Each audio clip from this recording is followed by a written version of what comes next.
Israel ও লেবাননের মধ্যে ৬০ দিনের অস্ত্রবিরতি চুক্তি গত বুধবার কার্যকর করা হয়।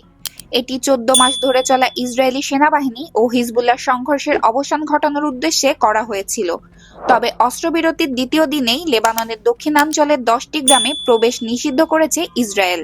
তুরস্কের রাষ্ট্র পরিচালিত বার্তা সংস্থা আনাদোলু এজেন্সির প্রতিবেদনে জানানো হয়, বৃহস্পতিবার ইসরায়েলি সেনাবাহিনীর আরবি ভাষার মুখপাত্র অভিক্ষাই আদ্রাই একটি বিবৃতি দিয়ে এই নিষেধাজ্ঞার কথা জানান। তিনি গ্রামগুলোর নাম উল্লেখ করে বলেন, পরবর্তী নির্দেশ না দেওয়া পর্যন্ত এসব এলাকায় প্রবেশ থেকে বিরত থাকতে হবে।